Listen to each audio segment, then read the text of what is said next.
Hi mga mare, and for today's mini vlog ay samahan niyo ulit kaming lumibot. Ito nga ang ikatlong araw nang nagbakasyon sa amin ang aming si Apungas. Noong araw nga na ito ay lumabas kami at namasyal. Banding moment na nga namin ito dahil bukas ng gabi ay ihahatid na namin sila papuntang Bataan. Sobrang bilis nga talaga ng araw at hindi man lang kami nainip mga mare. Tiyak na mamimiss na naman namin itong aming si Apungas dahil lumalaki na nga ang aming apo, kaya naman nagiging malikot na siya mga mare. Sobrang likot na nga niya talaga mga mare at kailangan mo talagang bantayan. Ako bilang lola niya ay nakamonitor talaga ako. Di ako kasi na mauntog o masaktan ang aking apo. Naman todo bantay ang lolo at lola. Nung araw nga na ito ay pupunta kami ng Gapan City para kumain at ilibot si Apungas. Fast forward nga mga mare ay kumain muna kami sa labas. Lunch time na kasi at hindi pa kami nananghalian. Ito na nga kami sa Luz kumain mga mare dahil gusto namin ang mga luto dito. Ganda kasi yung lugar, tahimik at higit sa lahat masarap ang mga pagkain nila dito. Para ka na nga rin nasa bahay dahil puro lutong bahay ang sineserve nila dito. Ayan nga, kita nyo naman ang bilis ng transition. Kumakain na agad kami mga mare. Kita nyo naman sobrang hands-on itong anak ko sa pagpapakain kay apo. Nakakatuwa nga itong apo namin dahil pag nasa bahay ay ayaw niyang kumain mga mare.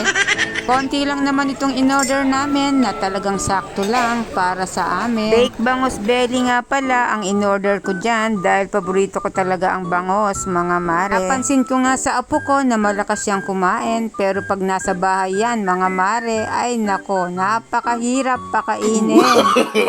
Pero kita nyo naman napakadalas ng subo ni apo nga. Ang nasarapan yata sa ulam mga mare. Anyways, kita nyo naman, lahat po kami ay magana. Siguro dahil na rin sa gutom. Pero in fairness, lahat ng in-order namin ay talagang nagustuhan namin mga mare. Sarap kasi at talaga namang babalik-balikan mo. Kita nyo naman at naubos namin. Dito nga po pala ito sa Luz na matatagpuan sa Gapan City. Pagkatapos nga namin kumain ay lumabas na kami at kita nyo naman si Apo, alive na naman. Tanggal.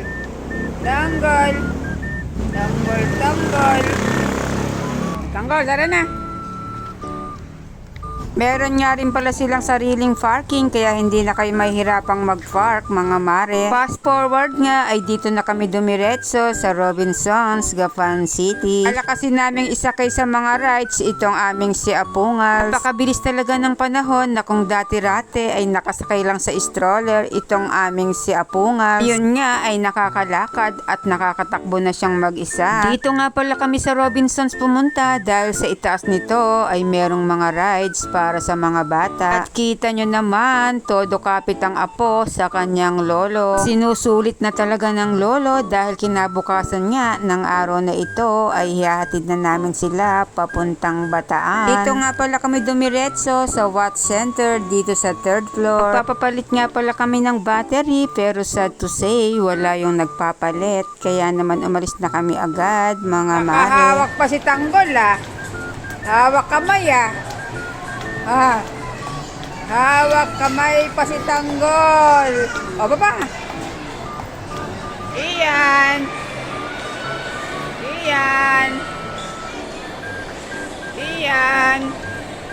Wow. O sama mo na.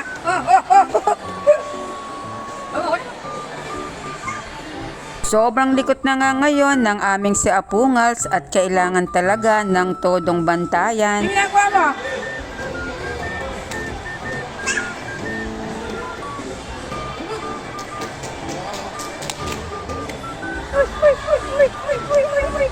Ano ba, bibili ka?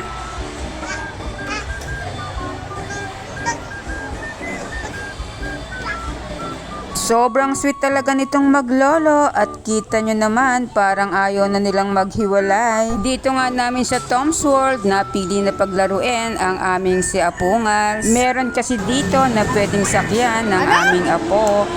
Mapalakpak.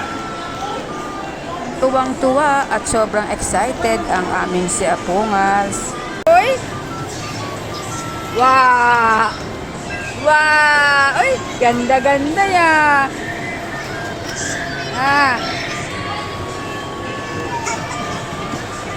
Ito ang unang rides na sinakyan ni Apo at kitang-kita nyo naman ang kanyang kasiyahan. Sobrang nag-e-enjoy nga siya dyan at tuwang-tuwa ang aming si Apungal. Wow!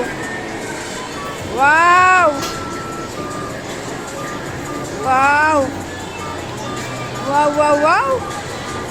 Sobrang hands-on nga ng kanyang lolo sa kanya at kita nyo naman talagang binabantayan siya. Bata pa kasi yung apo namin kaya dapat naman ay bantayan siyang mabuti. Dahil bata pa nga ang aming si Apungals ay pinipili lang namin yung mga rides na pwede sa kanya. Para sa matatanda ay marami kang malalaro dito pero sa mga bata ay pili lang ang mga rides. Kaya sa ngayon ay dito muna sa mga rides na ganito pwede ang aming si Apungals. Sobrang tuwang-tuwa nga kami sa aming apo dahil kitang-kita naman namin na talagang masayang-masaya siya. Kami nga bilang lolo at lola ay talagang masayang-masaya kami pagkasama namin ang aming si Apungal. Yan naman habang nakabakasyon ang aming si Apo ay talagang sinusulit na namin ang bawat araw. Pag umalis na kasi sila Apungals ay matatagalan na ulit bago uli kami magkita. At ayan nga, tapos nang maglaro ang aming si Apungal. Sobrang active na nga nitong aming apo at talaga namang parang wala siyang kapaguran sa paglalaro. Kita nyo naman at talagang sobrang bilis na talagang tumakbo. Dahil medyo gumagabi na nga ay kailangan na naming lumabas dahil may pupuntahan pa kami. Habang naglalakad nga kami dyan ay napadaan kami dito sa Sagu kaya naman nag-take out na kami. Medyo napagod na kasi kami at nauhaw sa pagbabantay namin sa aming si Apungal. At ayan nga, mukhang nakaramdam na siya ng pagod mga mare. Dahil napagod na siguro si Apo, ayan, nagpabuhat na siya sa kanyang lolo. Sobrang nasulit nga ang araw namin ngayon dahil kasama namin ang aming si Apungal. Bago nga kami lumabas ay bumili muna ako ng pasalubong para sa aking Mudra Bells. Iyan, uuwi na tayo.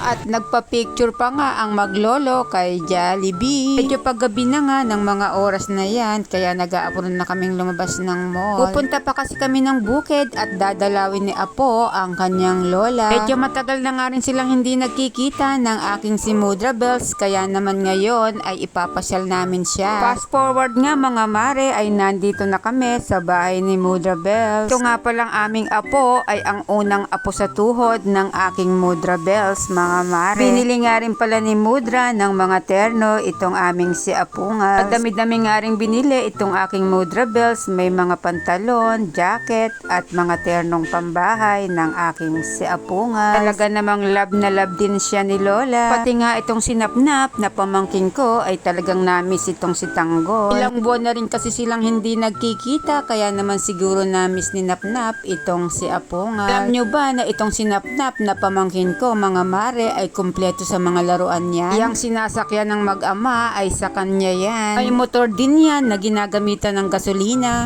Wow!